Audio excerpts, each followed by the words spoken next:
Good morning. I'm Ed Becker of Essex County Greenbelt and a member of the Great Marsh Coalition. On behalf of the coalition, I want to welcome all of you to today's Sea Level Rise Symposium. This is our 6th annual symposium, and our previous programs have served to highlight the continuing progress being made in our local communities as they plan for adaptation to sea level rise. As reflected in today's title, Great Marsh Resiliency, Putting the Plan into Action, we're now ready to discuss how to implement these plans. Through a series of presentations and discussions, we'll learn about the Commonwealth's adaptation planning and review the Great Marsh Adaptation Plan with its emphasis on a nature-based approach to resiliency. We'll hear about 2 neighboring case studies that advance adaptation strategies.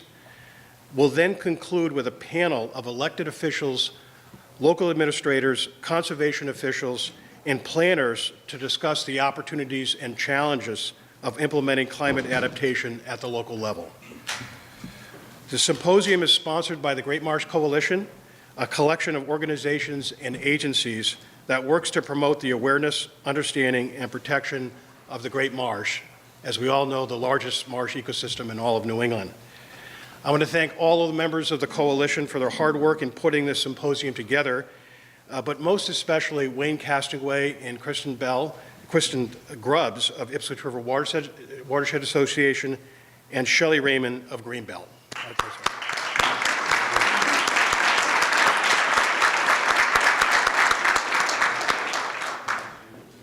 I also want to thank our presenters who so generously are sharing their time and expertise. Their affiliations and bios are with your programs today. Let me also identify and thank our event sponsors for their generous financial support. Essex County Greenbelt, Essex National Heritage Area, Ipswich River Watershed Association, the League of Women Voters Cape Ann, Merrimack Valley Planning Commission, Metropolitan Area Planning Council, the National Wildlife Federation, and the trustees. A round of applause for all of them.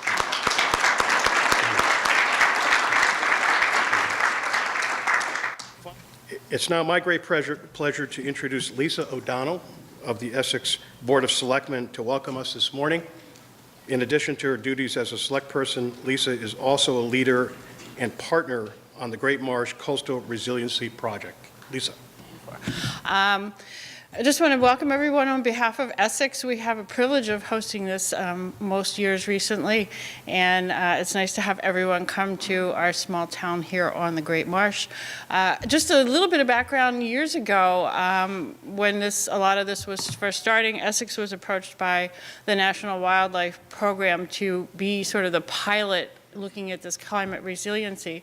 And then through a couple of fortunate circumstances, the project grew to encompass really all the communities in the Great Marsh, and you'll see that a lot of work has been done from Essex all the way up to Salisbury, including the 6 communities on the Great Marsh.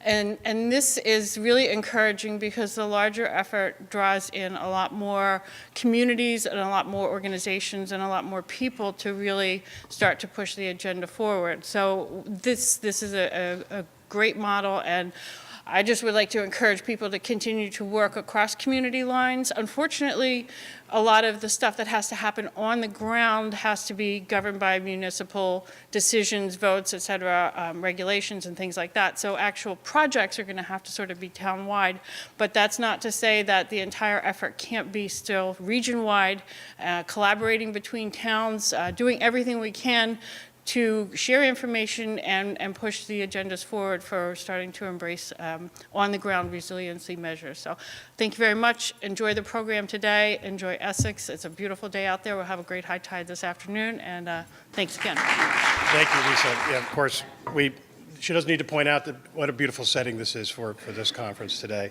Let me introduce, it's my great pleasure to introduce Senator Katie O'Connor Ives, and Bruce Tarr. Bruce, I'm sure, will be with us in a moment. With our 2 senators, we're very fortunate to have strong partners who've been working closely with our local communities in addressing climate change and sea level rise. Please join me in welcoming Senator Katie O'Connor Ives, who will give us a few opening remarks. Katie. Well, that's good timing. I'm very happy to be here. Thank you, Peter Pippin, for inviting me and Senator Tarr, who I'm sure is on his way as well. And with this topic that we're focused on, I really had to do some heavy brainstorming in terms of what I could share with you. It's a good coincidence that yesterday, in formal session in the State Senate, we literally voted on a bill. It was a Pacheco bill. Mark Pacheco represents the Taunton area, and he is the chair of the Global Warming Committee. And yesterday, the Senate unanimously passed a resiliency management plan in response to global warming.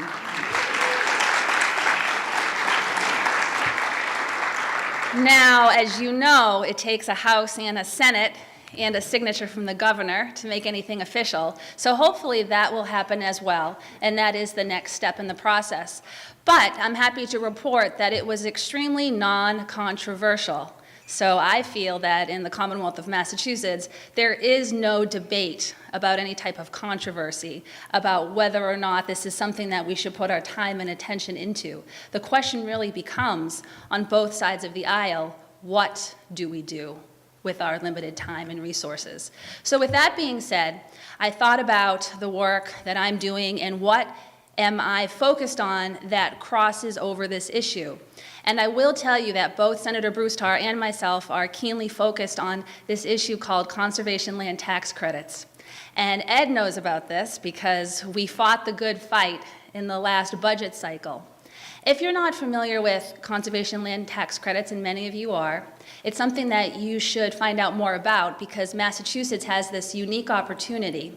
In a nutshell, the state offers a tax credit to those people that have land with almost any type of environmental benefit, whether it offers flood mitigation, erosion protection, watershed protection, habitat, scenic vistas.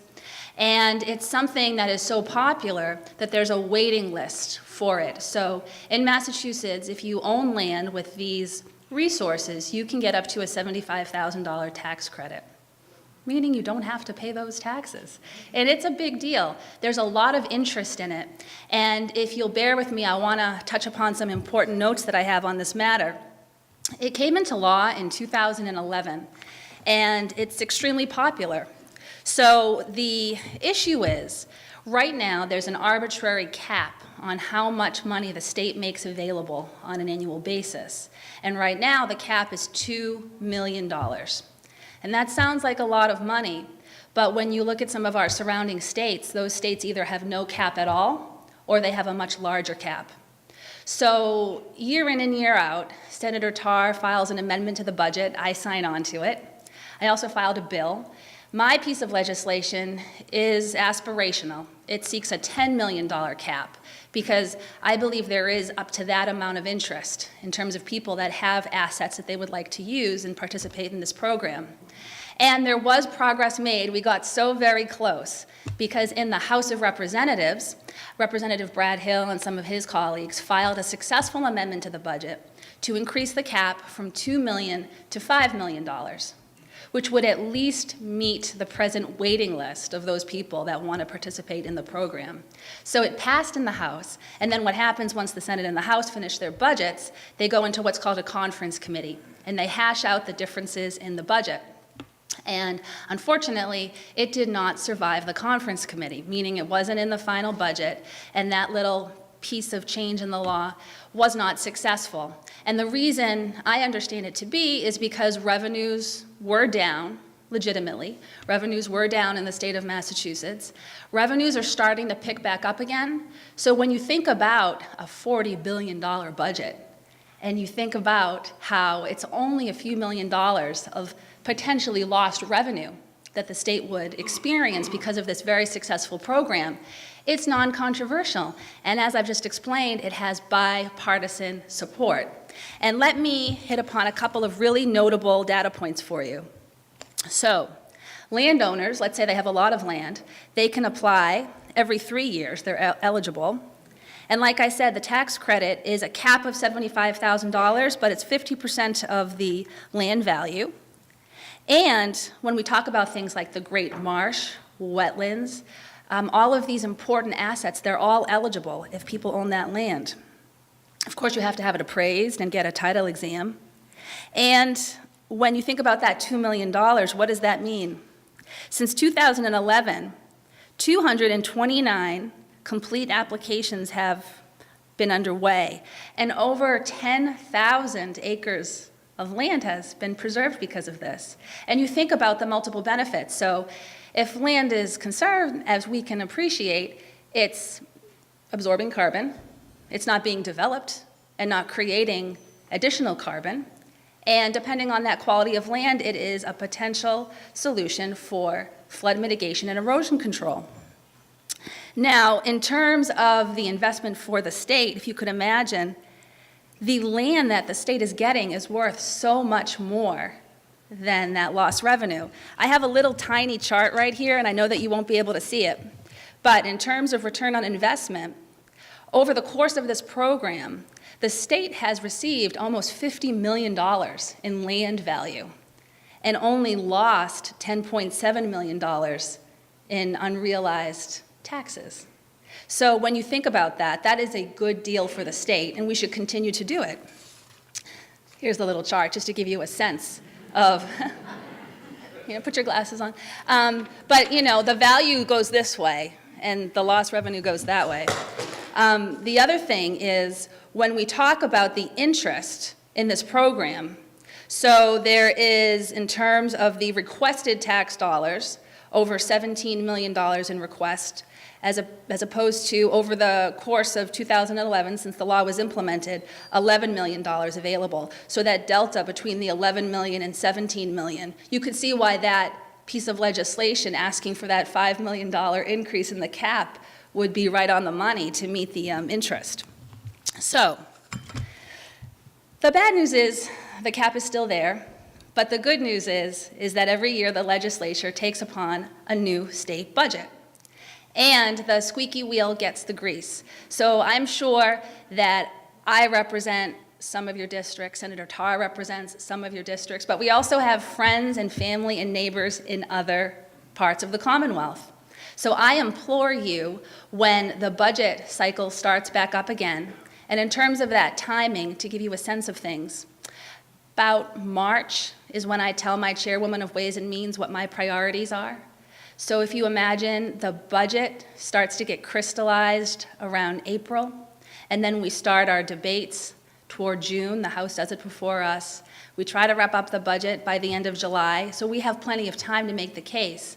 And with 40 senators and representatives in the House, you need to have that critical mass. So share with our fellow residents of Massachusetts that for a very tiny investment, we could conserve valuable land. Because the fact of the matter is, there is this wait list, and people have other opportunities to explore. That land can be developed, that land can be sold, and more often than not, as I'm sure that Ed could attest to, people want to do the right thing. They want to put a conservation restriction on their land. They want that vista to be protected. They want their local water supply to be protected. So with this arbitrary cap, we're really limiting ourselves. And if we say, you know what, we don't have enough revenue this year, I don't buy it, because when you know about all of the other tax credits that we have in the state of Massachusetts, and I'm not picking on anyone in particular, we have the film tax credit, we have corporate tax credits with the promise of job creation. There's a whole litany of them without any sunset provisions. So when we talk about a tax credit where the public benefit is so crystal clear, I think it's a no-brainer. So when I think about the challenges we face in our neck of the woods, we have coastal communities, we have the very unique and delicate, precious ecosystem of the Great Marsh.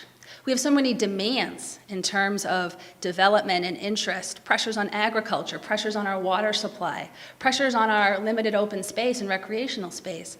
This type of program is part of the solution, and that's why I wanted to talk about that today with this valuable time I have to share with you in terms of our priorities. Because when something works, you should grow it.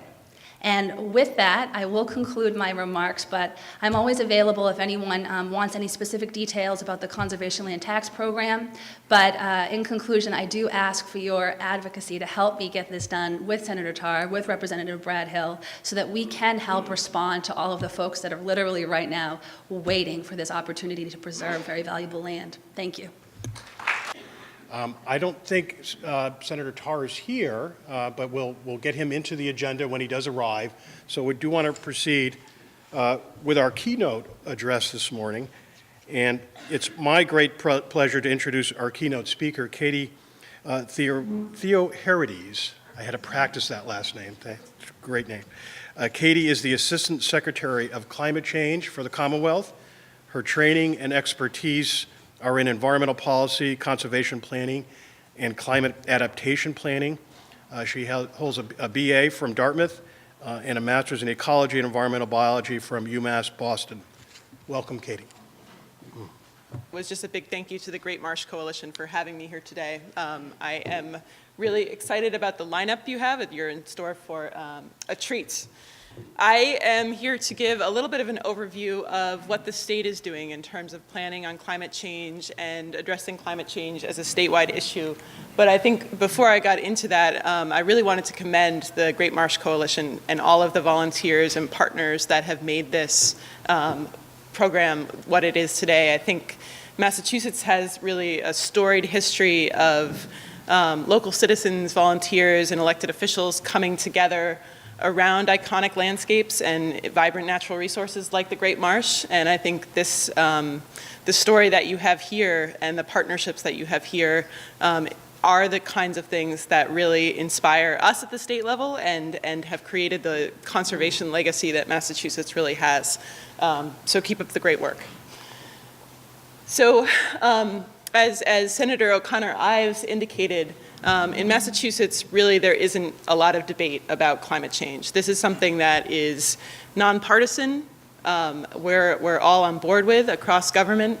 And I think the executive order that Governor Baker signed last fall really speaks to that, that just understanding that climate change is happening, that we're already feeling its impacts, and that we as a state need to deal with both reducing greenhouse gases to combat the root cause of climate change, and then also begin to plan for these impacts, sea level rise, temperature increases, flashy precipitation that we're seeing. We're going to continue seeing that, we're already seeing that, and it's something that we as a state take very seriously and are beginning to address across state government and have been addressing in many ways for a number of years. So for those of you who don't know, last fall in September, Governor Baker signed Executive Order 569. It is a strategy addressing climate change across state government. And it speaks to both the mitigation side of climate change and the adaptation side of climate change, preparing for the impacts. We are now a year into the process of implementing the order and have begun to really dig into what our statewide strategy on this looks like and to implement some key programs coming from the order. So as a state, one of the things we looked at right away through this order was the integration of the work we're doing to reduce our GHG emissions, our greenhouse gas emissions, and also to prepare for climate change. We feel like our executive order is right in the middle, dealing with both. We have a number of initiatives we participate in as a state to reduce emissions, including the Regional Greenhouse Gas Initiative. We had energy legislation we passed last year to try to increase our renewable energy resources. We have a Green Communities program that works with municipalities to help them reduce their energy costs and greenhouse gas emissions. And then on the adaptation side, we have a number of ongoing things like coastal resiliency grants, which many of you are probably familiar with. We are doing now through our executive order state agency vulnerability assessments, which I'll talk about in a little while. And we also have a new program focused on municipal resiliency that we've just been rolling out across the state. And I think one of the things I'd say here is that while Massachusetts only represents 1% of US emissions, so we're a very small part of the greenhouse gas story, our leadership in this area is what's really key. So we obviously can't, by reducing our emissions, we can't stop climate change in Massachusetts. We're one state with a very small emissions profile, but many of our efforts in this space have really led the nation and inspired other states to join with us to take action on this issue. So from the mitigation side, I think a lot of this work is in leadership and in finding the best solutions, deploying the best solutions, working in regional partnerships to help reduce emissions. On the adaptation side, it's actually really local. It's on the ground. We're feeling these impacts. We need to respond, and it gets down to each town working on specific projects to begin preparing for this. So I think that's sort of something that I think is important as we're thinking about this. So these are some of the principles we are using as we go forward on deploying our climate change strategy across the state. One of the things that's been very important to my boss, Secretary Matthew Beaton, and to our governor is using the best science to make decisions. And so we have invested heavily in new climate change projections available for the state. I'll talk about those in a moment. But one of the things here was that as we're planning for climate change, we should all be working from a baseline of science that is peer-reviewed, that's developed by people in the field of climate change science, and that can really guide all of the decisions we're making on this issue. We're looking for consistent and cost-effective policy solutions. One of the reasons we are integrating our mitigation and adaptation programs is so that as we're making decisions around clean energy deployments and transportation systems and reducing emissions, those decisions are consistent with things that will also help us be more resilient in the future. We have a big focus in the executive order on government leading by example. So we feel like before a state can tell all of our citizens what to do on this issue, we really have to make sure our own house is in order. And then I think something that is sort of emblematic of the work you all have done in the Great Marsh, something that's important to us as well is utilizing partnerships. And we've been able to really build and expand on a number of our efforts through partnerships with many folks who are in the room today. So before I talk, I'll mostly focus for the rest of the talk on our adaptation and resiliency efforts, but I just did want to show you where we are in terms of our emissions reductions. So as most of you are probably familiar with, we have a 2008 Global Warming Solutions Act.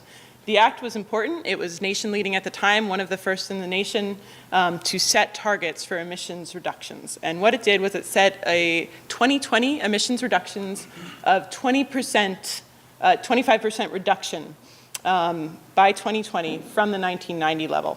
And so what that means is this is 1990 up here, and then by 2020, we have to get down here. Emissions peaked in the state around 2005. We are now, as of 2014, at 21% below that 1990 level, so well on our way to hitting that 25% reduction by 2020. As we move out into the future, the Act requires us to get to a 80% reduction by 2050. So that's really aggressive reduction. It's the kind of reductions we need across the world to really keep climate change from being a very severe problem. So we have that in mind as we are working towards our 2020 goal, and we are planning. We have a plan that's due every 5 years that shows us, outlines the strategies that we need to deploy to get there. So as we are updating our plan now for 2030, we are looking towards that 2050 goal. I put a couple of other numbers on here that I just wanted to highlight to talk about some of the regional work we're doing. I think something we feel is very important is working with our regional states, whether it's through RGGI, the Regional Greenhouse Gas Initiative, with our partners in New England or across the nation.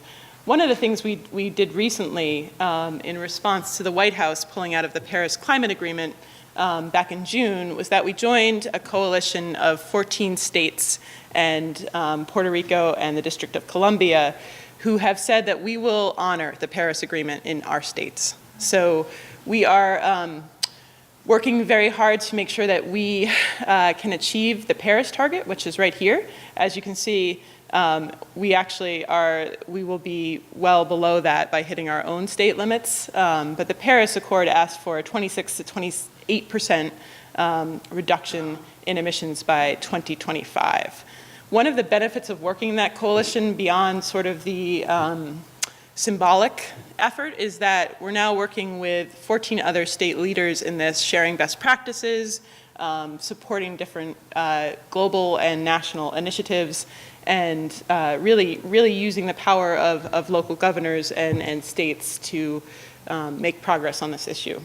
And then finally, the other target I wanted to mention out here is a target we've set with the New England governors and Eastern Canadian premiers. That group meets annually and signs a number of resolutions. 2 years ago, we signed a resolution in that group to hit 35 to 45% reduction by 2030. So we are working towards that as well. So that's all the greenhouse gases I think I'm going to talk about today. What I did really want to focus on are the parts of the order, Executive Order 569, that speak to adaptation and resiliency. The realization I think we came to as a state in writing this order was that we have a number of efforts going on related to preparing for climate change. They weren't necessarily coordinated, it wasn't across state government, and it needed to have sort of a heightened focus given the impacts we're already dealing with. And so the order directed my boss, the Secretary of Energy and Environmental Affairs, and the Secretary of Public Safety and Security to work together to publish a statewide adaptation plan. It's due every 5 years, to establish vulnerability frameworks for state agencies to go through, and then to provide technical assistance to cities and towns to begin the work of planning for resiliency. I think something that's important is that the order doesn't require cities and towns to do this work, but it requires the state to support efforts to do this work. A big piece of this that I think is important to recognize, and I think makes Massachusetts a leader in this area, is that this wasn't just directed at an environmental agency. It was directed across state government, every executive branch, and it has a big focus on public safety and security. I think climate change is often a challenge that gets shunted to the environmental agencies and the environmental nonprofits, and all of us who are in the room today who work on this issue. It really touches every sector. And so this order really recognized that and directed all of state government to respond. To that point, each cabinet has a climate coordinator now. So public health, housing and economic development, public safety, labor, all of our different executive offices now have someone who is designated as a climate coordinator who meets regularly with those of us at EEA and public safety to start to implement the work that we're doing. So one of the key deliverables from the executive order is a statewide adaptation plan. We have a great report from 2009 that a number of folks in this room worked on. It really highlights the vulnerabilities we have as a state and some of the strategies we need to be doing to get there. The plan we are working on now is sort of a next step to that, and the idea was to operationalize that report and to really create a plan that could be actionable and have clear next steps. And one of the ways that we're very excited about towards creating an operationalized plan is working with the Massachusetts Emergency Management Agency. So they have a state hazard mitigation plan that they're required to do through FEMA every 5 years. It was due at the same time. There are a lot of similarities in scope and goals. And we decided to create a first-in-the-nation combined statewide adaptation and hazard mitigation plan. One of the things I feel like we really get from working with MEMA is this sense of, all right, who are the people you need to deploy? What is the cost benefit of the strategies you're doing? And how do we actually make these solutions happen? They tend to be much more focused on actually deploying solutions and strategies to deal with different challenges. So we have a interagency team working together on that. We've had a number of stakeholder sessions related to that. So if adaptation planning at the state level is something that interests you, you can find more information on this website, resilientma.com. We are planning to have at least another 8 stakeholder sessions on the plan before it is due in September of next year. One of the other pieces I wanted to touch on in terms of this plan and in terms of our approach across state government is the idea that climate change should not be this separate issue that we're dealing with. It should just be incorporated into everything that we do as a state. And so we've really embraced this approach. One of the reasons we're using the hazard mitigation plan is because we feel like that's a document more people are familiar with, more people use. If we can incorporate the climate change information into that, we can really start to get climate change thinking into everything that people are doing. And that is also the approach we're taking at the municipal scale, which I'll talk about more in a minute. I think another thing I wanted to highlight is we're looking at this as from everything from budgets to general operating procedures. So some of the discussions we have as climate coordinators is how do we make sure that our statewide budgets are actually climate smart and that the investments we're making today are going to be resilient 50 years down the road. I talked a little bit about science in the beginning and science as the cornerstone of our planning efforts. And that is a really critical piece to us. And so we have been working with the Northeast Climate Science Center at UMass Amherst. They are one of, I think, 6 national centers that has been stood up by the USGS under the previous administration.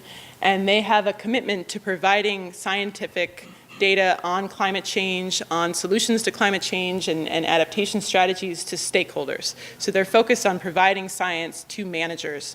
And this has been a terrific partnership with them to get statewide projections now on how temperature and precipitation is going to change and also how flooding and hydrology is going to change. So we have been working with them to do that and also finding a way to easily provide that data to people who want to use it. So one of the products we have coming out of that partnership is a new website that will provide the data to anyone who wants to use it. It has a mapper for folks who don't have access to GIS, so you can go online and just use the climate data, overlay it with different layers of interest. It also is a repository of all of the great planning work that's gone on in Massachusetts and across the region in terms of climate change strategies. I think something that's also important to note is that we built this off of something New York had already done. So New York has a similar site. Vermont has a similar portal from this site. And then all of the 14 states who I mentioned in the US Climate Alliance are actually now looking at using the same framework. We really think there's a lot of power in groups having similar starting points in terms of data, similar platforms for sharing, and so we're looking at this as yet another opportunity for partnerships with other states. Just a snapshot of the mapper. This is looking at precipitation. The data is being aggregated to the watershed basin scale and to the county scale, so lots of different ways to look at it, lots of different variables we will be tracking through the website. I think one of the important things and one of the areas we're looking for from folks like you is what variables do you actually need? So we'll be getting variables, sort of your typical variables that come from these projections, these downscaled projections, things like the number of growing degree days, the number of days over 90 degrees, which is a really important indicator for human health, among other things. But for those of you who work on the ground, manage resources, emergency managers, what kinds of variables do you need to know to do your job better? And so a big focus in the next year will be working with key stakeholders to determine some of those critical variables that we need to model. And I guess the good news is once we have these, which we have, it's not that much harder to get sort of more tailored data on this. Very quickly, I wanted to just mention the planning work that all of our state agencies are doing. So one of the requirements of the executive order was that each state agency had to start looking at the resources they manage, their physical assets, and their mission. and the functions they provide to constituents and how those might be vulnerable to climate change. And so agencies are just starting that process now. They need to complete them by September of next year, and we think this will be a great way for us to get a handle on state government's risk in terms of climate change. So the final thing I wanted to talk about today, and I think probably most relevant to this group, is a new grant program we have called the Municipal Vulnerability Preparedness Program. The goal with this program is to create a state and local partnership to help communities begin dealing with the impacts of climate change, and at the same time helping us as state government get a handle on what the challenges are across the state. So we released this program in its first offering last April, and in just 3 weeks of the RFR being open, we had 20% of our cities and towns enroll in this program. It's a small grants program. We weren't sure what to expect in terms of turnout. We got a lot of interest and are really excited to continue building out the program. So this map shows the communities who have enrolled. I think it's important to note the dark blue are communities who have already completed enough of this work to get the designation. And I'm going to talk a little bit more about what the designation means, but we are really hoping to fill in this map as we move forward.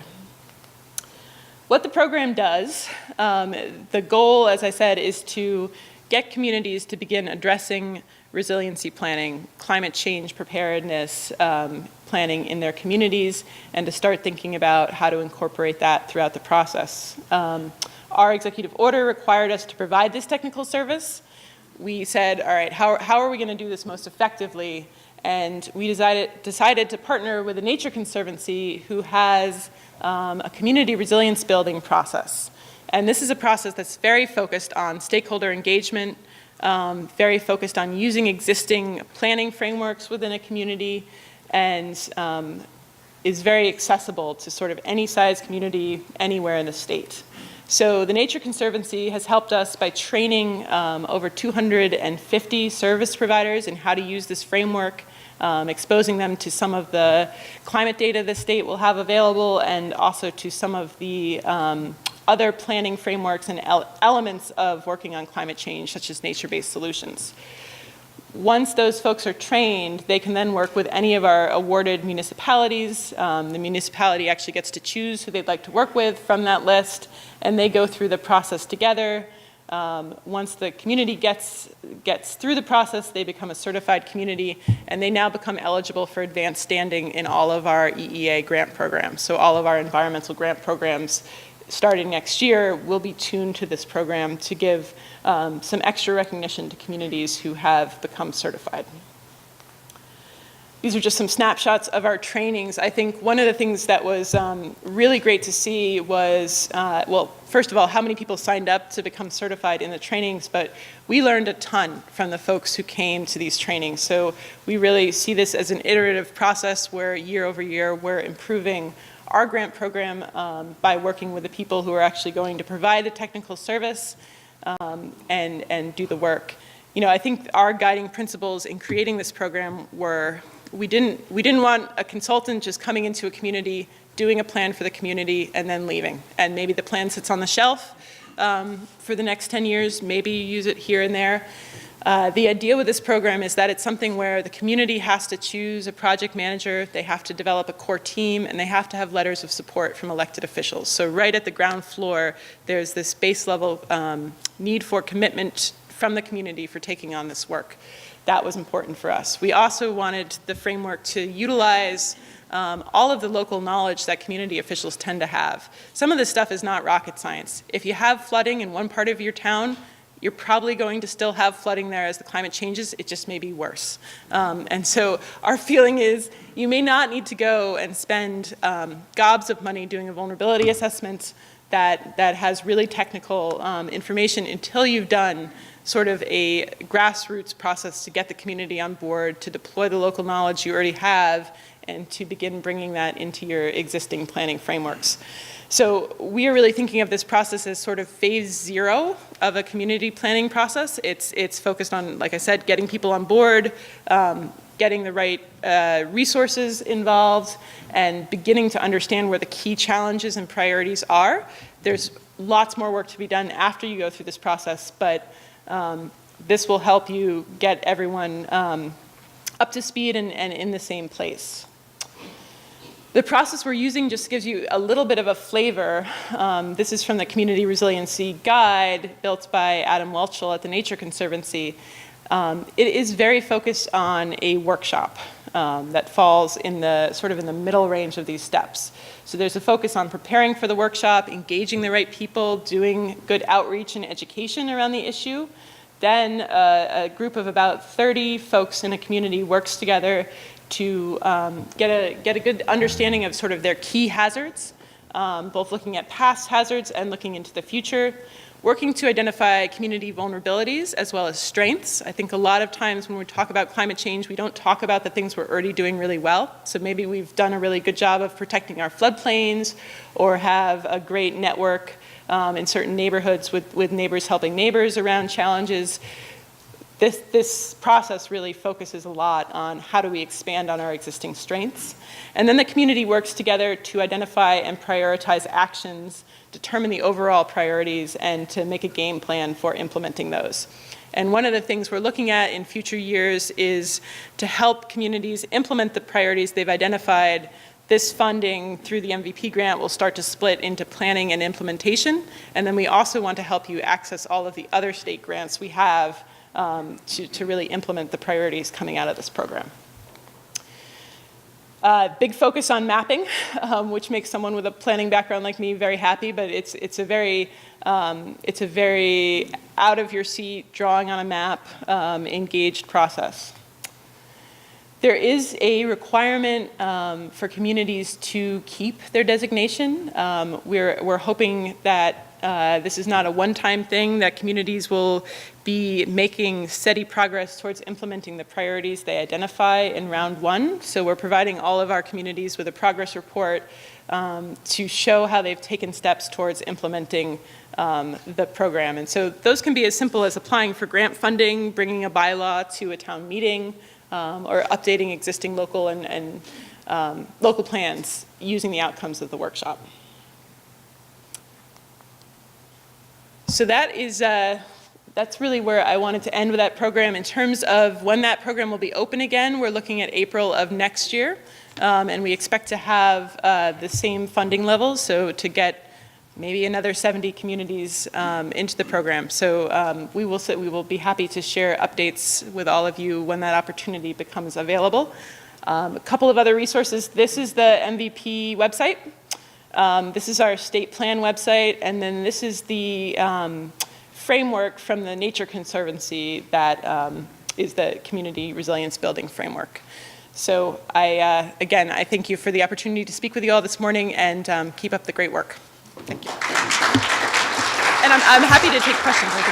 The focus of our program is really on stakeholder engagement. And so we have a lot of communities who have done really amazing technical work. We see this program as a way for them to expand the engagement they've done on that program and bring other stakeholders into the process. It's also an opportunity to look at hazards across the board, so not just at one hazard. This workshop really asks people to focus on the whole realm of hazards. And so, you know, I think what we've been looking at as communities come into us and say, look, we've done this work, do we need to do it again, is, was there a really thoughtful, thorough stakeholder process?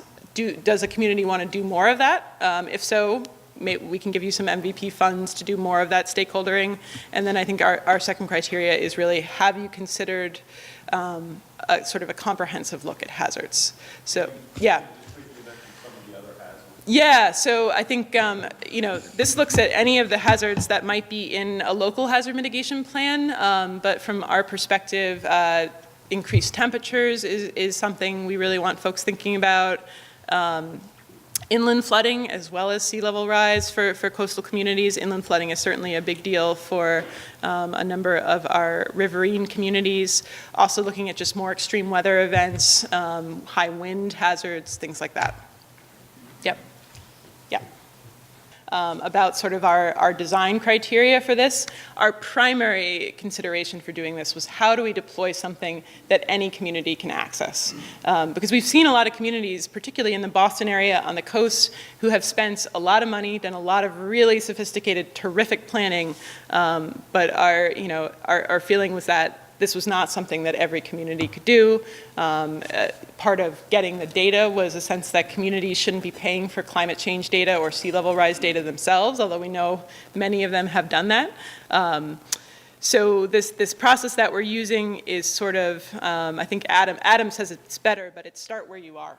So, maybe you have a full fleet of municipal staff who can come to this. Maybe you have a part-time secretary who works on Wednesdays. Whatever you have in your community, as long as you can get people to come to this process and deploy the data that you already have, it's really doable. Yeah. One follow-up question. As more and more communities participate in this without letting level playing field covered? Yeah, so I think that was one of our major goals from the state side of this was how do we get a snapshot of all of the challenges communities are dealing with, incorporate that into our overall plan, and also use that information to start designing better implementation funding. And so this is really it's almost a survey approach for us to be able to see, all right, these are some of the key challenges coming from our communities. How do we look at, I think an important thing for us is, how do we look at the money we're already spending as a state and make sure we start tuning that to these challenges? And so, we have a number of municipal grant programs, capital spending programs that support some of the solutions we're going to need to do, whether it's building new roads and bridges or land conservation.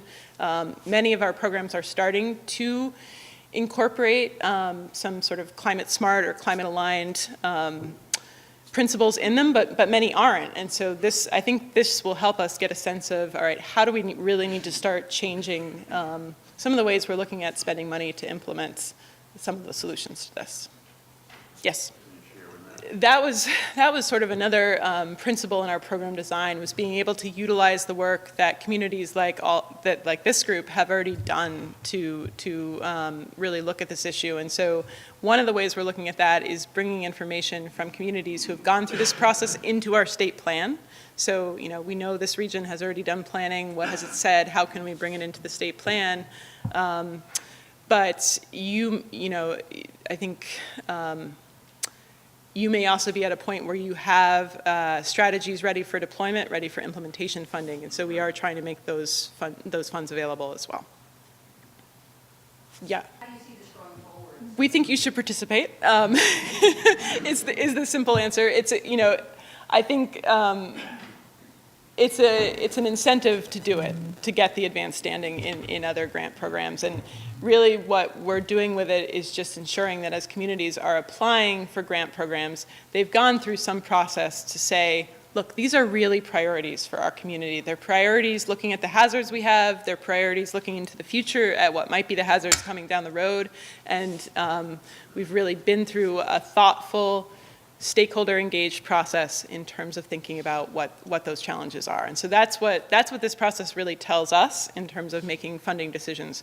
Will not becoming an MVP community mean you'll never get a grant? Absolutely not. It's going to be a few points in our grant program. So it will help you, but it won't, but not having the designation will certainly not prevent you from doing the work. I think it's a very easy grant program to apply to. So a lot of our grant programs have pages and pages of questions you have to respond to. This is really 6 questions. Some of them are, who are your project managers? So they're simple answers. I think we're trying to streamline the process even further for the next round. The other thing I'd say about it is it doesn't take a lot of time. So it's 1 8-hour workshop or 2 4-hour workshops, some planning in the beginning. The consultant does a report at the end, and then there's a yearly progress report you have to use to track your progress, but progress can be applying for a grant program. So it's a light lift. But it's a way for us to get a sense that this really is being incorporated into the thinking of the community.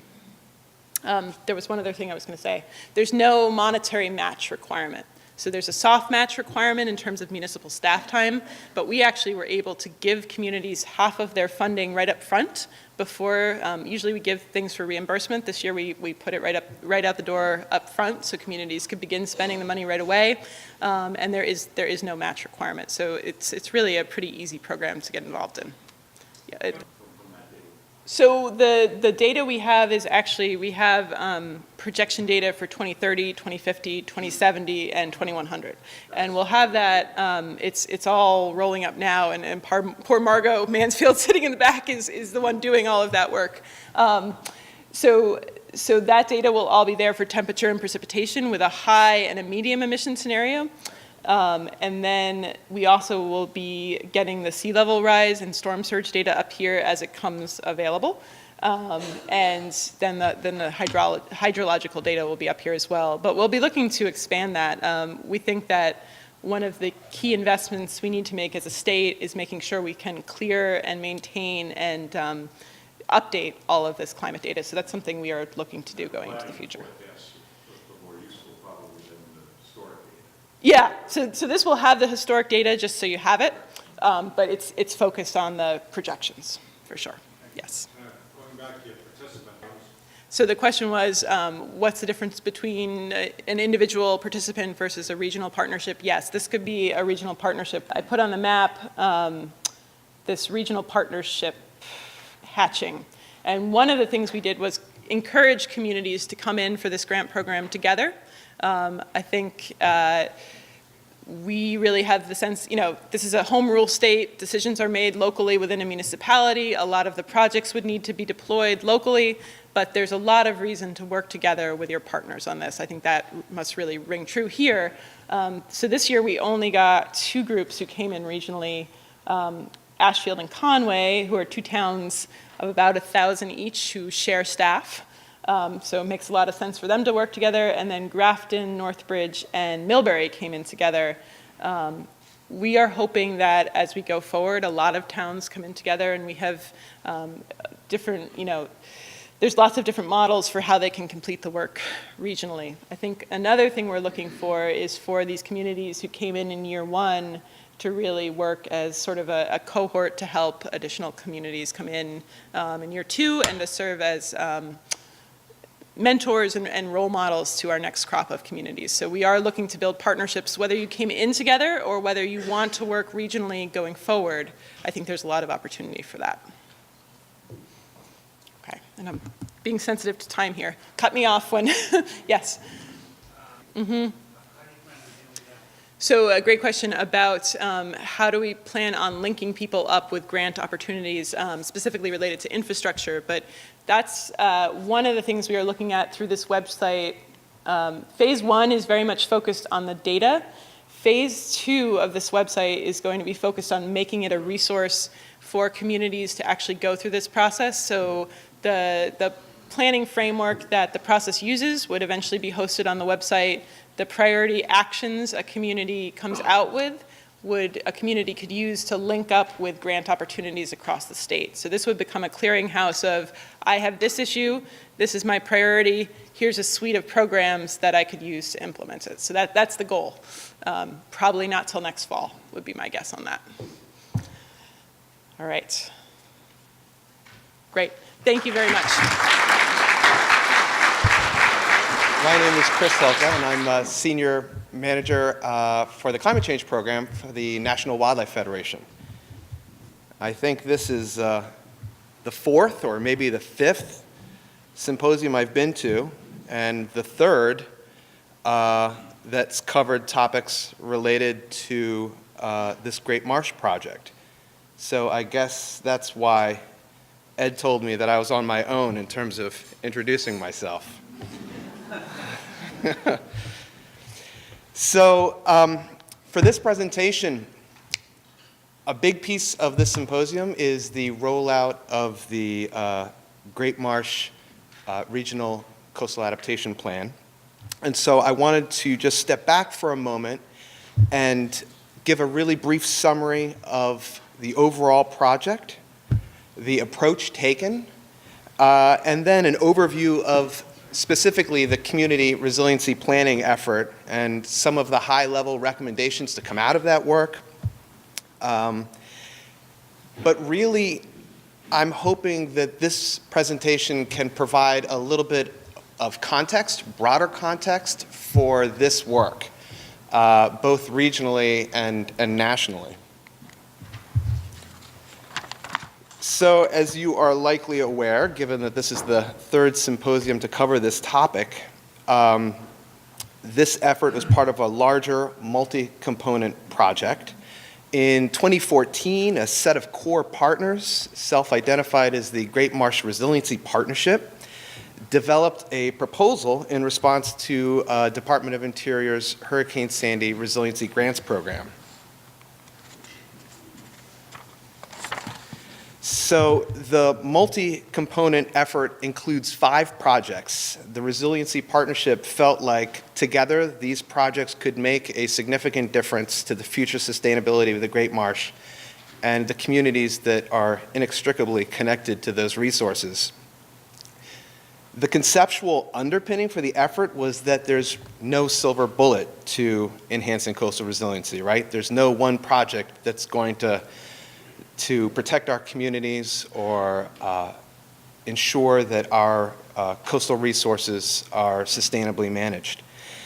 The idea was to initiate an integrated and holistic approach, 5 projects that would work together over the near term and long term to enhance the resiliency of the Great Marsh. And so these projects included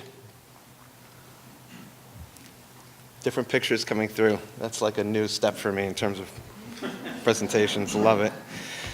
A marsh restoration effort. So Mass Audubon, Boston University, the Merrimack Valley Planning Commission have worked to restore 325 acres of native salt marsh habitat through the removal of invasive species, primarily Phragmites and perennial pepperweed. The team also restored 3 acres of submerged aquatic vegetation in an effort to provide habitat and naturally stabilize erosion in tidal channels. And that work was also associated with an invasive green crab management effort, which I guess we're going to taste some of the fruits of at lunch. The project included a dune restoration component. The University of New Hampshire and the Massachusetts Department of Conservation and Recreation led an effort to restore high-priority dunes that provide flood protection to infrastructure. The work included a revegetation component to reduce erosion, as well as a sand renourishment in areas that were particularly degraded. I should mention that both the dune and the marsh restoration component included extensive outreach and education as a means to maximizing community engagement in those efforts. There was a hydro barriers assessment that was led by our partner, Ipswich River Watershed Association. They've inventoried, assessed, and prioritized over 1,000 hydro barriers, primarily culverts and dams, that disrupt the natural flow of water and sediment.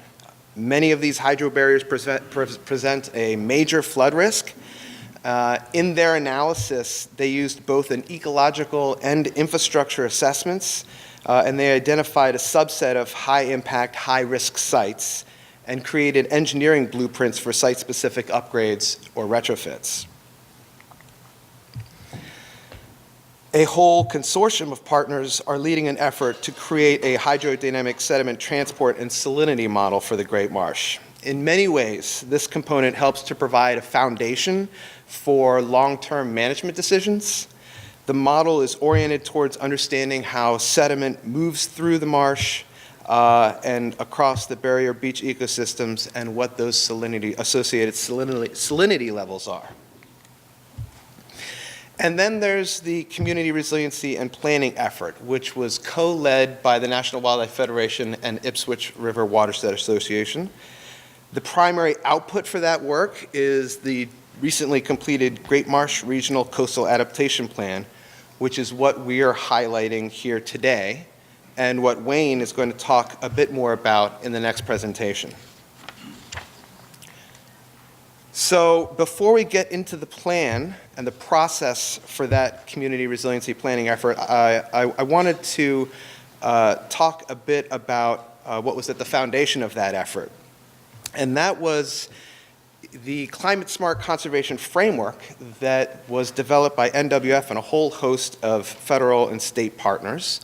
The idea of the framework was to develop a process for conducting climate adaptation planning that was easily crosswalked with existing federal planning models.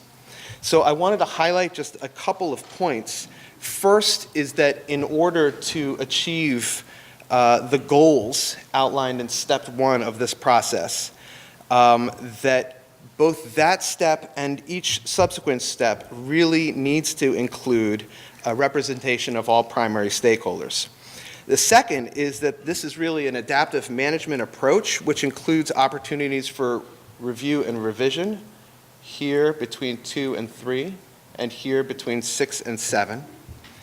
And lastly, in terms of where we are in our work as a coalition, is somewhere between 5 and 6, between evaluating and selecting adaptation actions and actually implementing priority adaptation actions.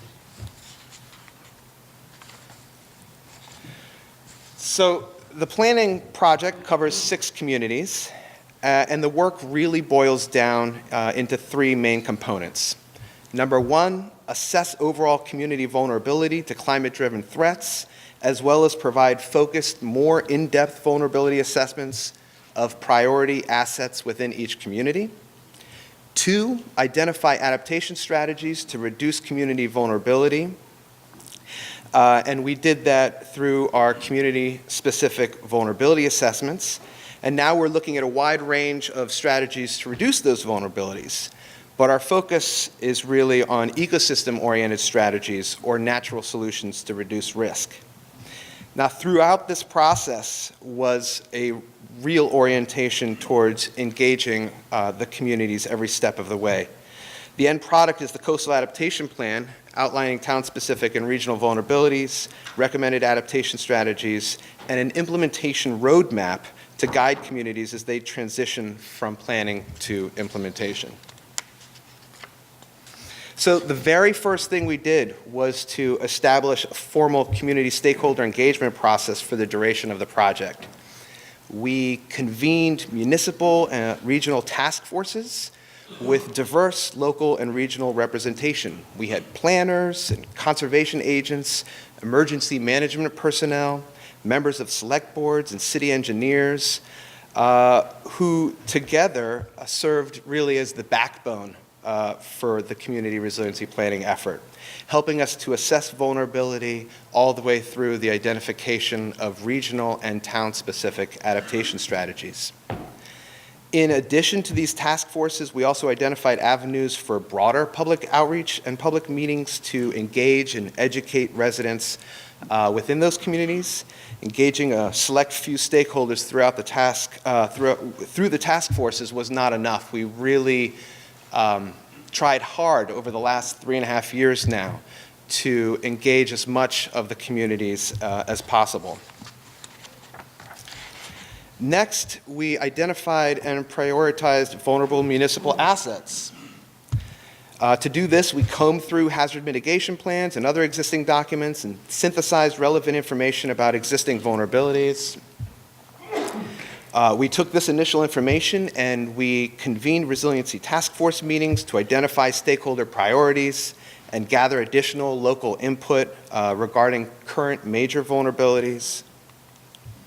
And with that information in hand, we worked with USGS and others to conduct a geospatial analysis that assessed both town-specific asset, and overall community vulnerability to present threats as well as projected future climate impacts. And I'll tell you more about that in just a second.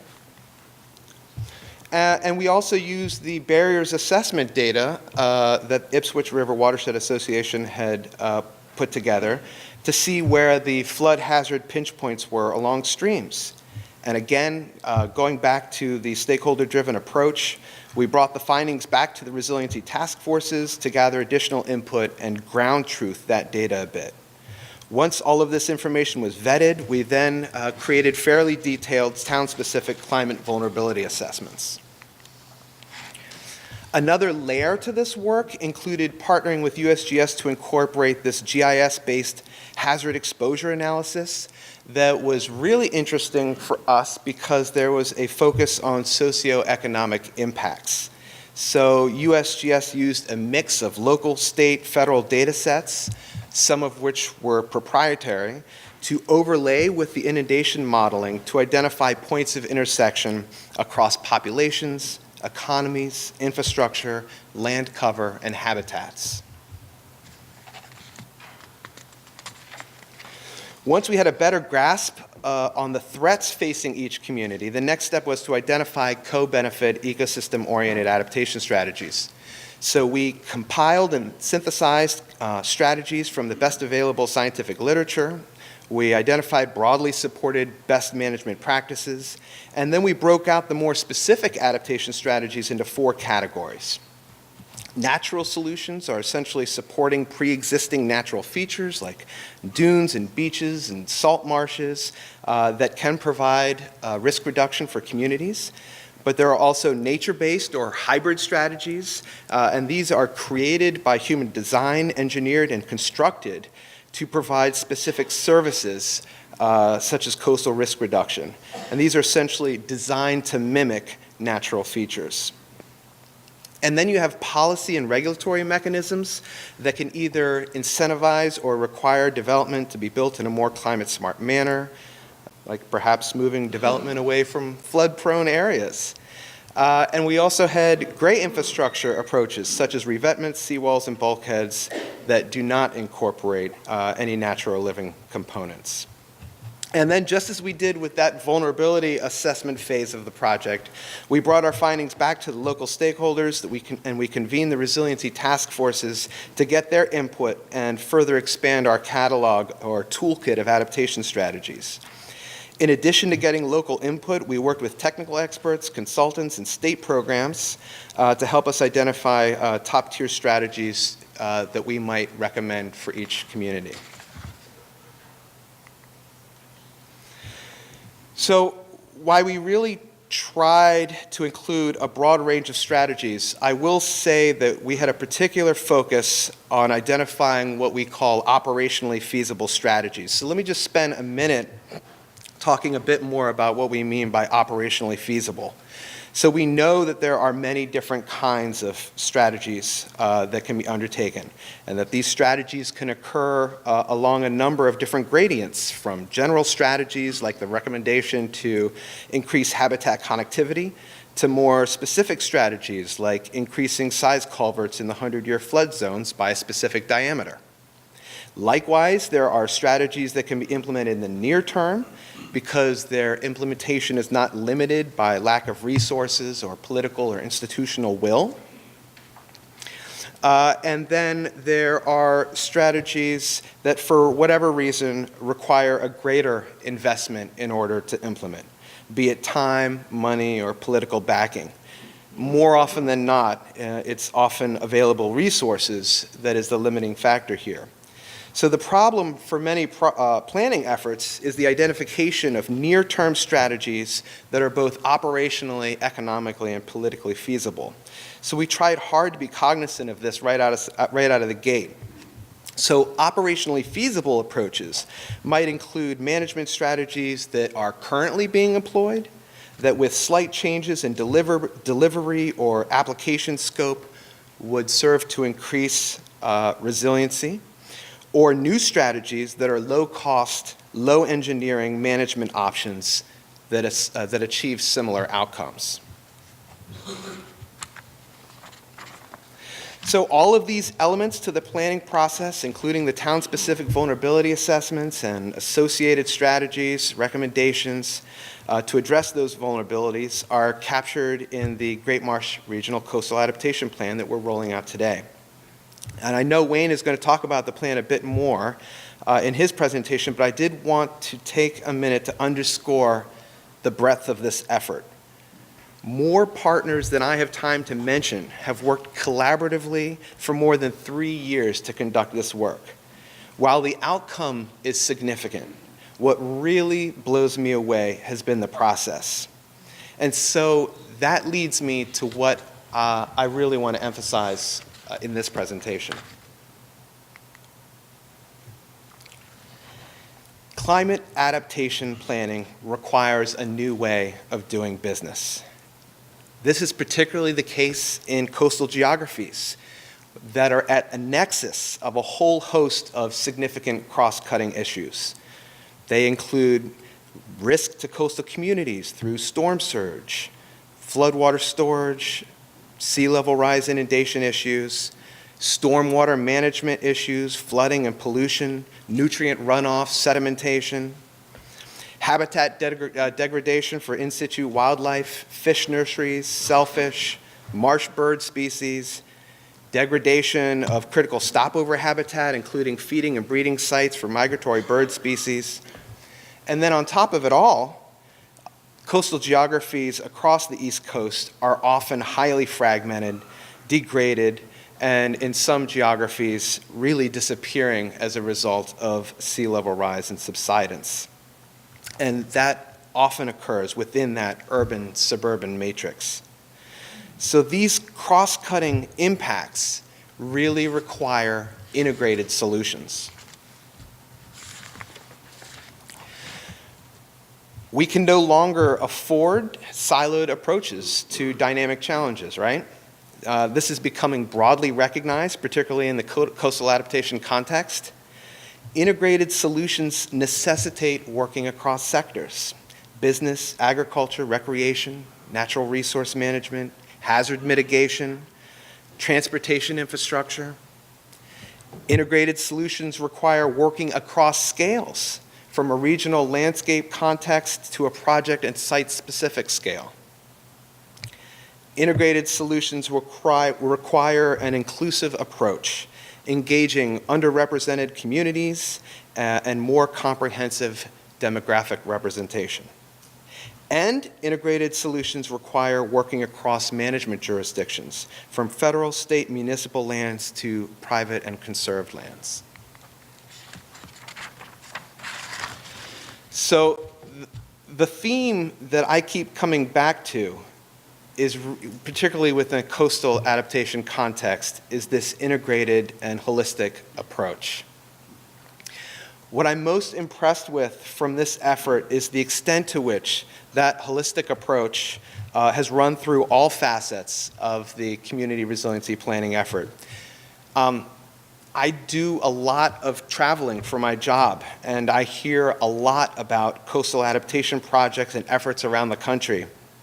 And I'm continually reminded about the extent to which our collaborative, multifaceted approach in the Great Marsh is in many ways a national model for how to conduct this work. And that's truth.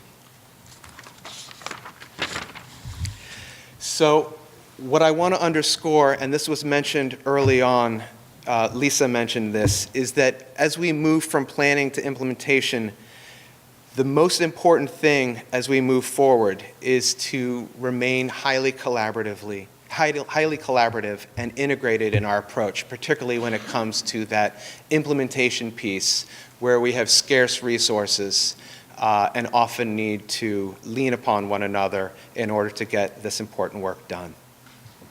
Thank you. How is everybody?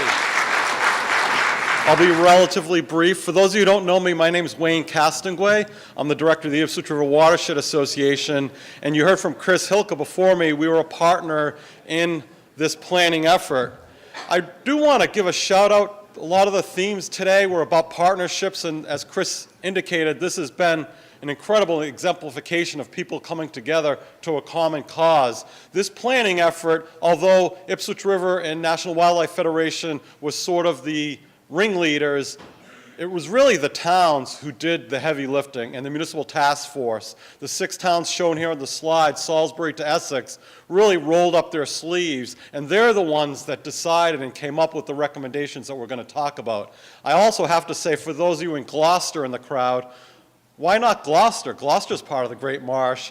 The reason for that is,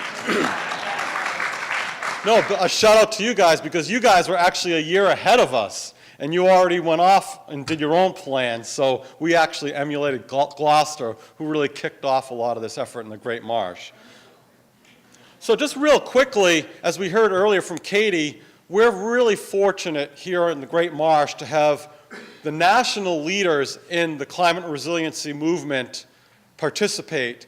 Obviously, the National Wildlife Federation, who brought all this great work to our region, they are national leaders in this great work, as is the Nature Conservancy. And I like to steal this slide from them because it really simply exemplifies the process that Chris really outlined in just a couple of steps.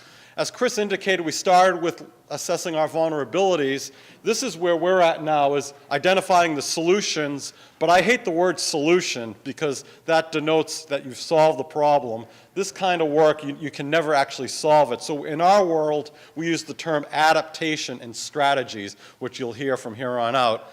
And I only put this up really to emphasize the next step is to take action, and our goal today is to set the stage for that action. So all of this afternoon is designed around the next steps or implementation, or in the planning world, so this plan does not sit on a shelf.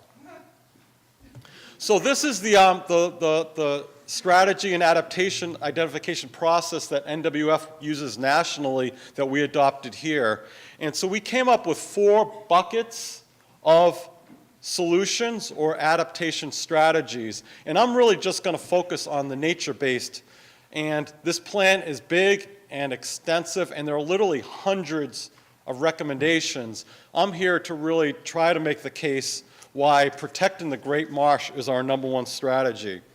You saw this slide, those of you who came last year. What we did is we broke up the 4 buckets of strategies, and we basically combed the country for ideas to line up with our identified problems here in the Great Marsh. And NWF came up with this great matrix of ideas to pull from around the country for solutions or adaptation strategies that you all saw last year.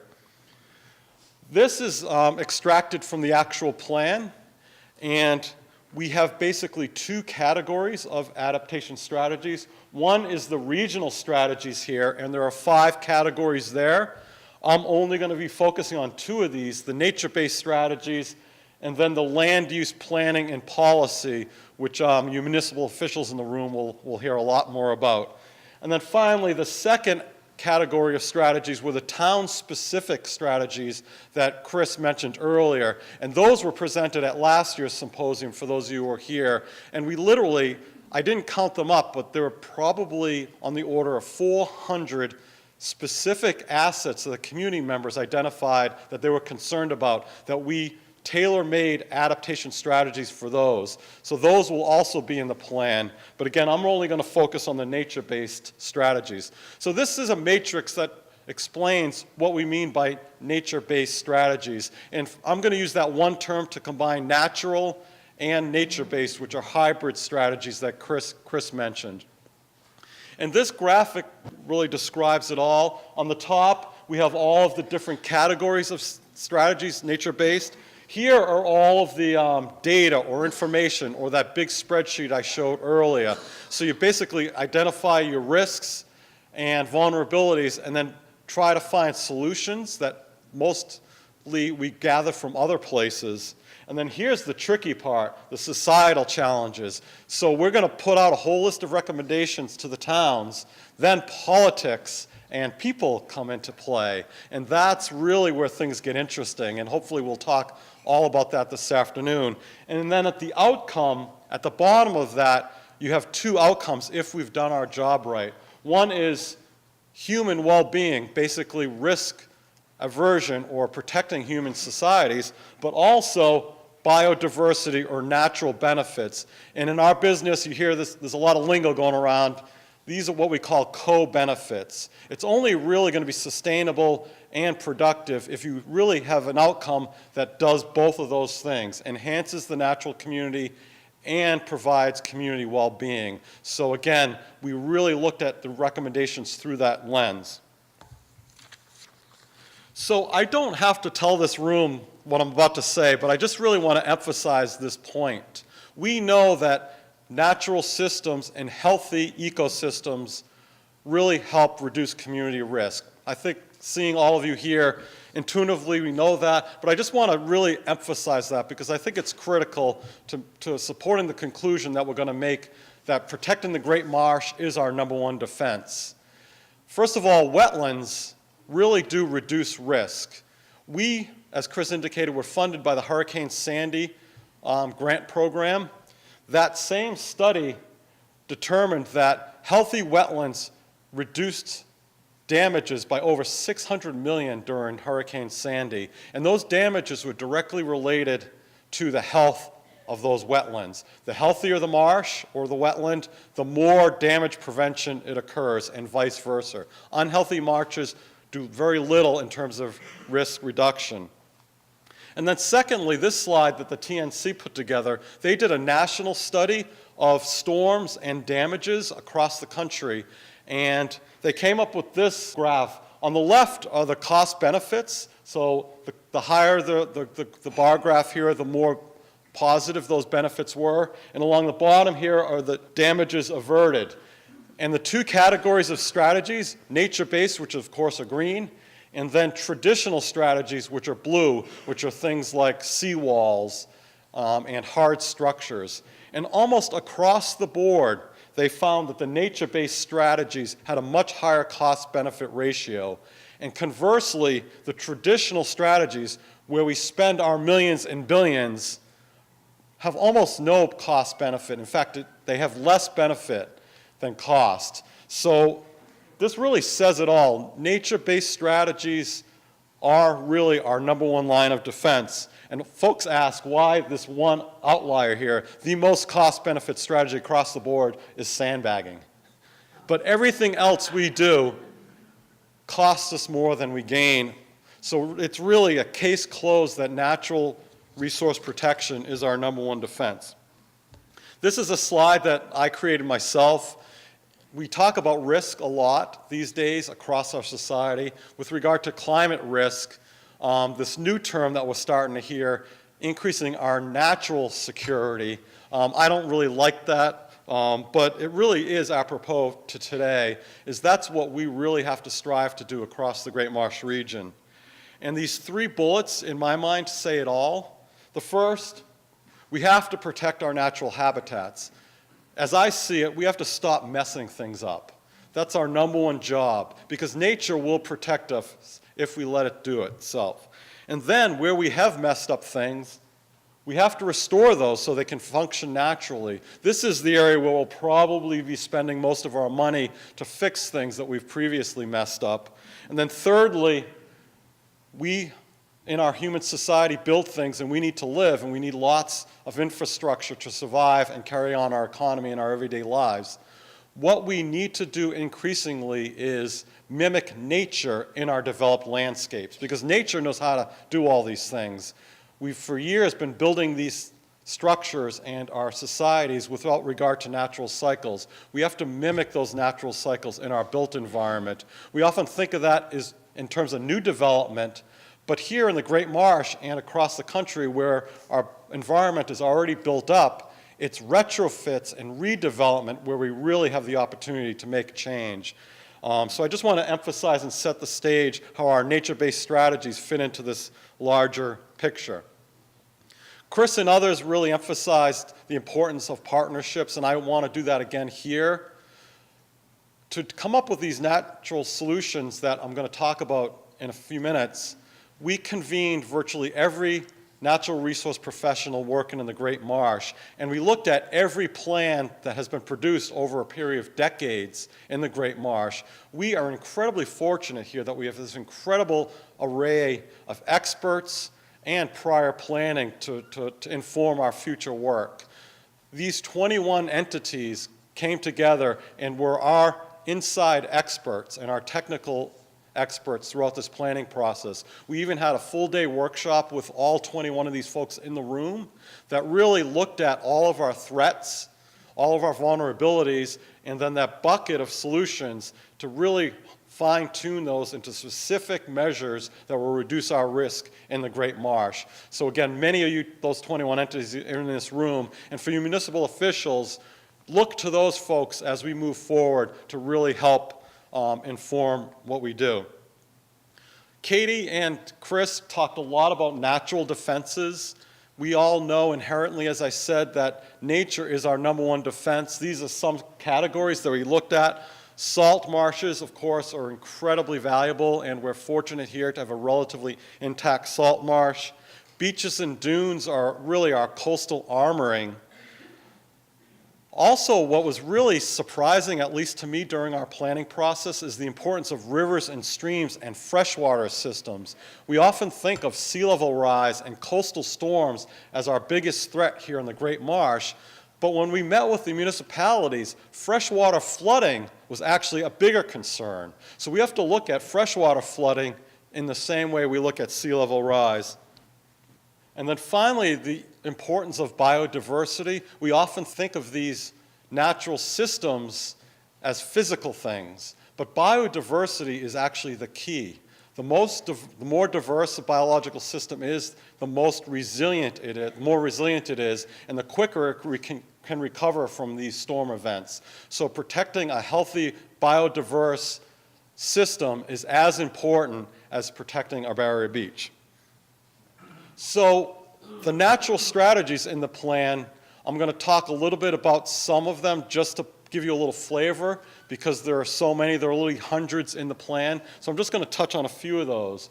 We talked about these already this morning, things like invasive species, and I won't talk about green crabs because everyone else has done that. But dune restoration, salt marsh restoration, and restoring connectivity wherever we've put man-made structures in the way of flow and natural hydrologic processes is really, really significant.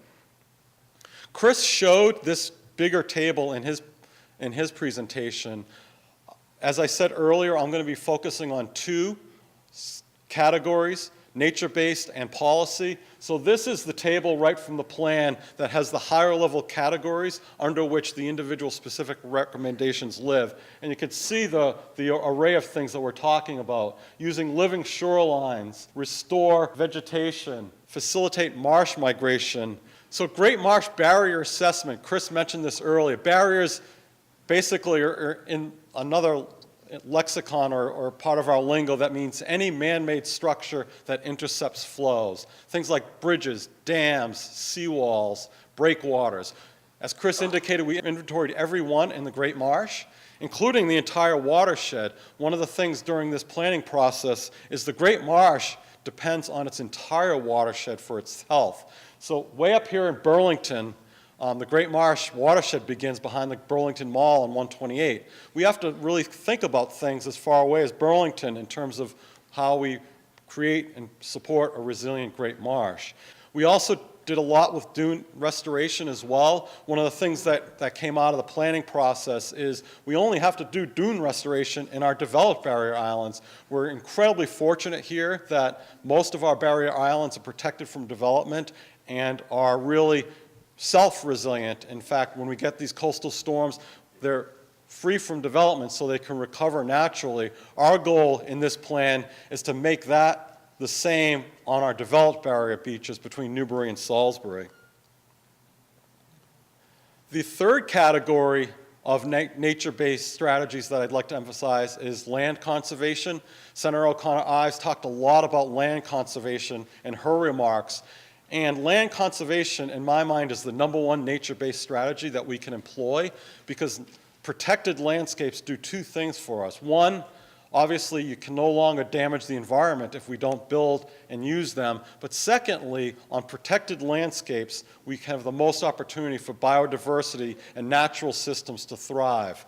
A big part of this planning effort were to identify the most important unprotected lands for land conservation to work on.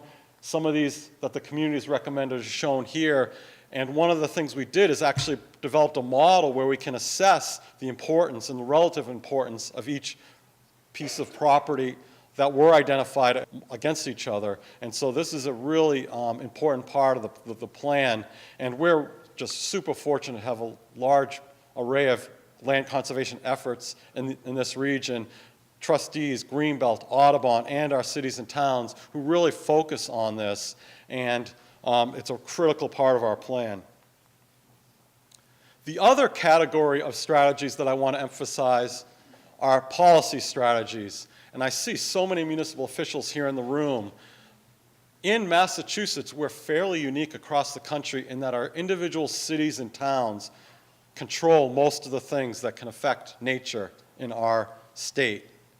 And policy decisions are by far and away the most important category in my mind, because fixing nature is hard and expensive. Restoring these natural systems is quite expensive and long-term. Prevention is the number one solution. We hear that with a lot of society's problems, and it's very much the case with natural resource decision-making. So municipal officials really have the fate of the Great Marsh in their hands. And I'm not really referring to the staff and the elected officials as much as I am to the volunteers that run our cities and towns committees and boards. So it's all of us collectively that really have a lot to say. I want to just add a quick anecdote from my own personal experience. Resources always come up when we talk about policy changes and changing bylaws and property rights. These are our big hurdles that we have to overcome when we're talking about improving nature and our natural resources. I was on my town's stormwater committee, and we realized that we really didn't spend much time regulating stormwater, and stormwater is one of the biggest threats we have to our natural environments, as we all know. It exacerbates flooding. It's the number one source of pollution facing the Great Marsh. And our resources are increasingly stretched in our cities and towns. And increasingly, we're really going to have to find those resources from existing resources, and we're just going to have to internally in our communities make hard choices. And the anecdote I want to share is our stormwater committee realized we were investing more resources in our town on regulating garden sheds than we were stormwater. So just make those choices is something we're increasingly going to have to do because financial resources are stretched. So a couple of specific ideas in the policy realm. This is the chapter on policy in the plan and the categories that we have to fall under. You know, simple things like move development away from vulnerable areas, create incentives. Unfortunately, in Massachusetts, we can't, at the local level, enact stricter builder codes. So we have to incentivize the things we want to do in a large degree. And I'm going to highlight 3 of these categories in a minute. So the one thing that I said earlier that we can do more than anything else is mimic nature in our developed landscapes. And because there's less and less new development over time, we increasingly have to focus on redevelopment. Another lexicon in our business is what we call LID, or low impact development, or another term, climate smart development. We really have to institute these measures as our primary way that we regulate development. Right now it's optional or secondary, but we have to go through all of our zoning bylaws, all of our planning board regulations, all of our Concom regs, and really switch this dynamic and make LID the norm and not the exception. And in fact, we have to make LID mandatory as opposed to things like wide roads and storm drains and sidewalks, which a lot of our bylaws require now. We also have to make individual choices because what every one of us does on our individual properties can make a huge difference. Things like installing rain gardens and drought-resisting landscapes. All of those measures are individual decisions which collectively add up to a huge impact. Things like permeable pavement and eliminating runoff from developed areas should be our goal and is totally within our grasp.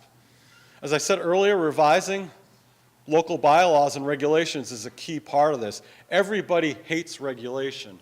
However, it should not be our right to impact the environment because we all dependent on that. And we as municipal officials have to increasingly recognize that we need some regulations to protect the greater whole, particularly with regard to nature, which is our #1 defense.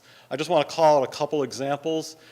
In our area, Rowley has this incredible floodplain protection bylaw, incredibly forward-looking and progressive, and they go well beyond what's required. If we were simply to address that or adopt that floodplain bylaw across all 6 communities, we would have a tremendous difference. When we went through the planning process with our municipal task forces, Rowley would always come to the meetings and said, "We've done that. We don't need to do that. We're already resilient." And Rowley is really, in a lot of ways, ahead of the curve. For one, their barrier beach, Plum Island, doesn't have a single building on it. So they're pretty fortunate there. Their town center is elevated well away from the marsh. After the Mother's Day flood, which was a 500-year flood in 2006, they basically upgraded almost all of their bridges and culverts, so now their culverts are no longer flooding. So they're pretty progressive. On the other hand, we always tell them, well, you haven't done this, this, and this. But we can learn from each other is the bottom line. Another example is the Ipswich Wetlands Protection Bylaw. They have a suite of regulations for the ACEC, which is an acronym for the Area of Critical Environmental Concern, that they've essentially set up a pseudo-zoning district along the edge of the Great Marsh where there's an extra layer of regulation to keep development and impact away from the marsh, and as sea level rises, allow the Great Marsh to move and migrate inland. Incredibly progressive. To put a face on that, there are 2 places in the Great Marsh where you could paddle or walk out in the Great Marsh and not see any sign of humanity, if you can believe it. The Upper Raleigh River, the Egypt River, and Labor and Vein Creek. If you go out in these places, you can't see any sign of humans, and a big part of that is the shoreline zoning in Ipswich, some of the wild places in the whole southern New England. So these things can be done. We have great examples amongst our peers, and if we were just to take the best that each of the 6 communities have already done and apply those across the board, we can have incredible change. One last example of policy, way down in the weeds, but I think it exemplifies the point. One of our big recommendations is to implement what's called comprehensive water resources management in our communities. Right now, water is managed in silos. That term came up earlier. The water department withdraws water from the environment without talking to the wastewater and sewer department, without talking to the planning board. And what we need to do in our towns is integrate all of those silos and integrate water management because it has an incredible impact. This is just one example of that. Scientists have discovered the #1 threat to salt marsh, more a threat right now than sea level rise, is nitrogen. For those of you who don't know it, nitrogen is the limiting nutrient in coastal environments. In freshwater, it's phosphorus, but nitrogen is a limiting nutrient in the marine environment. All of biology operates based on the limited amount of nitrogen in the marine environment.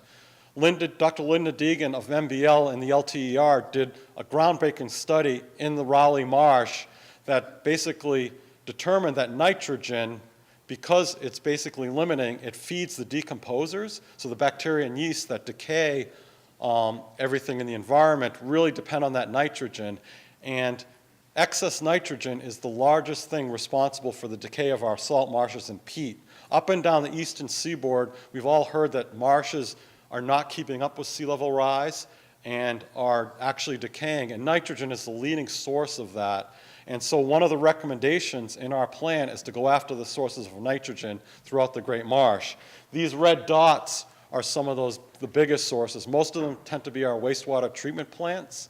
Several of our communities have sewage plants. We also have some private sewage plants. And then the other big source of nitrogen in the Great Marsh are communities or neighborhoods still on septic systems, particularly older septic systems on poor soils. And so these dots are the hot spots that we really have to go after to fix the nitrogen problem. Finally, I just want to wind down with another thought. Chris showed that the plan. This plan is going to be online through basically links on all of our websites. This is our project-based website that we can go on today for one, but it's going to be on NWF's website as well as the Great Marsh Coalition websites. Melissa, who's going to talk right after lunch, just assured me that it'll be up in about 2 weeks, hopefully sooner. So it's going to be out there, and this is something we hope won't sit on the shelf. Just want to end with a couple of observations that I have personally. It was great to hear this morning from the senator that climate change, at least in Massachusetts, isn't a question anymore, and that seems to be the case. I mean, just think about it. Just in the last couple of decades, we've had several hundred-year storms. Last year was the most impactful drought we've ever had in our history. We can see the Great Marsh flooded much more than it's ever been. Last year, Crane Beach, during a really hot summer day, actually had to close because people couldn't get there because their road was flooded for the first time in a non-storm event. And we see this when we drive across the marsh all the time. Just last week, we had just your average rainstorm that had almost hurricane-force winds and closed schools for 2 or 3 days, more than most nor'easters and hurricanes when they come through. These events are happening, and it's happening fast and more quickly than even we were predicting a few years ago. So on the one hand, we have real evidence. We can see it happening before our eyes. On the other hand, we haven't caught up in the way we run our towns and business. Right now, we're still messing things up. Right now, we're still allowing development to occur in the traditional ways. So we really have to balance those things out. And it doesn't have to be expensive. Virtually, a lot of these recommendations are free. We just simply have to change the way of doing business, as Chris really emphasized at the close. We have to have a new paradigm the way we think about these things. This plan really is the roadmap for us to do this. And with this in hand now, it's time to get to work, and this afternoon we hope to really involve all of you in preventing this from sitting on a shelf. So with that, I'll close, but I want to open it up to questions. Any questions? Yes?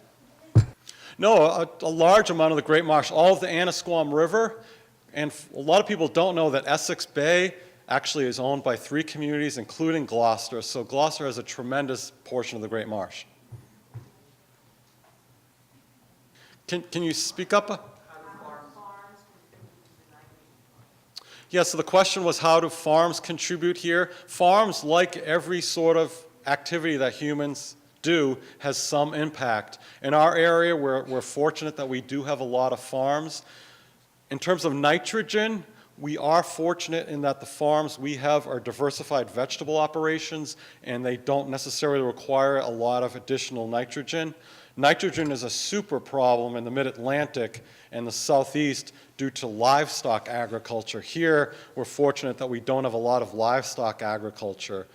Also, one of the remarkable conclusions, at least to me, of the MBL study that I referenced in Raleigh, is that our rivers, which across the country are usually the #1 source of nitrogen to coastal areas, our rivers here in the Great Marsh are not contributing great sources of nitrogen. And the processes in our rivers seem to be taking the nitrogen out of the system before it hits the Great Marsh. So the agricultural inputs, while they might be there, aren't finding their way to the Great Marsh, fortunately. Good question. Yes? The question is nationally, how are our marshes faring?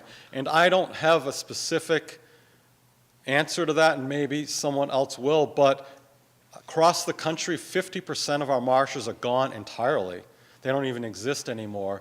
And beyond that, about 80 to 90% are degraded to some extent. As the questioner indicated, we are really fortunate here that we have a relatively intact marsh, and we have the best opportunity of almost anybody to make it even better and more resilient. So let's take advantage of that.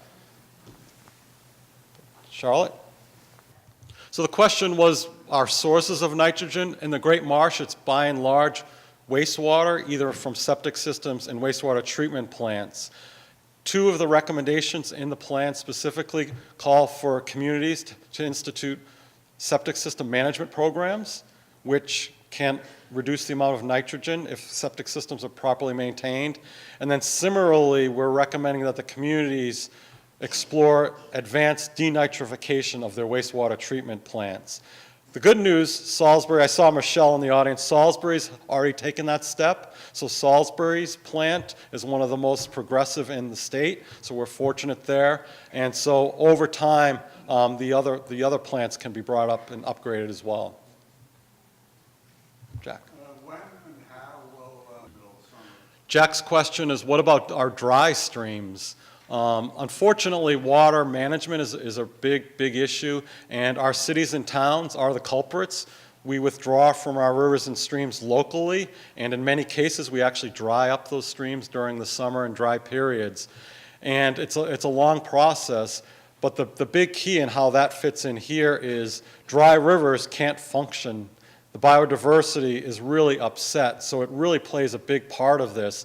And so in the plan, we recommended that term, comprehensive water resources management, and part of that is improved water conservation, and for our cities and towns to work together regionally to share water so we can reduce our impact on our most stressed rivers and streams. Carolyn? So the comment was, what about the other side of the equation, about what we are all doing to cause climate change? Our study obviously is how to adapt to climate change, so we're on that side of the equation. But yes, absolutely, I think through these processes we have to talk about the cause as well. It's a good comment. Yes. Sure that doesn't happen. So the question is how we make sure that this plan does not sit on a shelf. And the plan has a whole chapter on that question, and so we make recommendations to that. We're also spending the whole afternoon on that very question, but it's our responsibility, those of us who are connected to this issue, those of us who serve on municipal town boards, to keep this live. Carolyn just talked about being at a selectmen's meeting and questioning your officials. That's the way it's going to happen. We recommend that each town keep this process alive through formal task forces, keep those going. Katie talked a lot about the state and how they're going to invest in our local communities to make sure that doesn't happen. But ultimately, it is going to be up to us and all of us trying to keep this alive. The comment in question was really how do we keep everyone's feet to the fire and keep this in front of us. It's really going to take a large-scale community-wide effort to make this issue a higher priority than it is currently. Again, stock answer, sorry, but there's a whole chapter in the plan on community engagement and outreach. We actually say in the plan that is probably one of the most important things, because all of us collectively have to be engaged in this effort, because not only political pressure, not only engagement, but our personal behaviors are a key part of this. So it's really going to take all of us. Yeah, the question is, there were a lot of good things in here that are separate from natural resource protection and climate change, and that's true. A lot of the things, easily half of the recommendations are Planning 101, things we extracted from existing plans, things that we've known about for decades and all of us have been working on for decades. So we tried to synthesize a lot of those best management practices under a new lens, and hopefully under that new lens, as this issue becomes higher profile, we'll have a better chance to getting those best practices implemented. Peter? Peter's question is, what about the roadblocks at the state level in terms of regulations that are to protect our natural resources, and how they can be an impediment to some of these proactive restoration projects? It's a big issue. I personally think it's less of an issue than a lot of us do.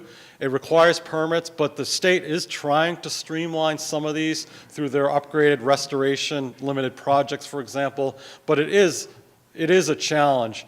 If we're trying to fix things, we shouldn't have to go through the same level of process as a developer would. So we've got to work in that area, because not only is it expensive, time-consuming, it's deflating for people who want to do the right thing. So it's a very good comment. Fred?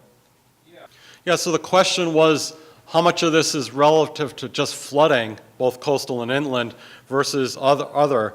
You'll be surprised when you do read the plan that there's certainly flooding is a big issue, but there's a whole suite of other issues. What Fred indicated was, what about drought management? There's a lot on water conservation and drought and changing our behaviors. There's a lot on wastewater management and construction. So it really takes quite the whole suite of impacts into account. Bill?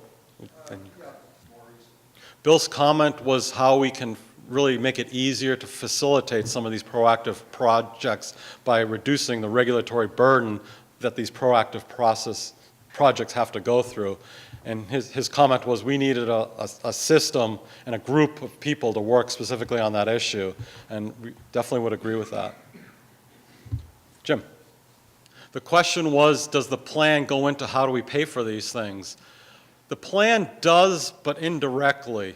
What it does is recommend a lot of structures and processes in the implementation chapter that set up working groups and procedures that then secondarily would have access to funding and whatnot. So it doesn't necessarily list all of the funding sources, but it does recommend that we set up structures in our communities that would have access to funding and the knowledge to connect to that funding. So again, if we all work together, the funding sources will materialize. Jeff. Yeah, so Jeff's question was, at the local level, it's really hard when you start talking about individual rights, property rights, and we need to find a way to offer more carrots than sticks. So it is hard. No one said this is going to be easy, but there are more and more carrots. The plan does talk about a lot of those. One example that Julia just reminded me of is the Coastal Zone Management Resiliency Grants. All of you should apply every year for those. They're great. A lot of you already have. Ipswich, Essex, Newburyport have already started resiliency grant planning through that program. So it's an awesome, awesome resource. And there are more and more of those, as Katie indicated, that we just need to take advantage of. I'm looking over to Ed. How long do you want to can we keep this going? Just another few minutes. And remember, in the afternoon, it's going to be very much more interactive, so we'll have plenty of opportunities. I'd like to just take a quick minute. Hi, everyone. I'm Julia Neisel, the Shoreline and Floodplain Manager at CZM. And I just want to reinforce what Wayne just said about our coastal resilience grants. We've been working with the communities in the Great Marsh, across the North Shore, and coast-wide since 2014 on these resiliency grants. And to address the comments about the permitting, we have been working through design and permitting of a number of living shoreline approaches, from coastal bank stabilization to looking at how we could reestablish fringing marshes along low coastal banks and in front of beaches. We've been exploring cobble berms and other mechanisms to restore beaches, dunes, and marsh systems. And Chris is very excited about these grants. And we are also working regionally on a number of different projects to try and resolve some of the issues that we have around habitat conversion, trying to get folks to recognize the values of the buffering capacity of the different approaches. And I hope in the next year or two we'll be able to provide some more direct responses to your concerns on this issue. Chris and Katie. So we've spent over $7 million with the communities in a very short time frame, and a large amount of that is devoted to design, permitting, outreach, and we are actually getting to the point of having projects permitted to go to construction. And I want to thank Wayne and all of this morning's presenters for a great morning of information.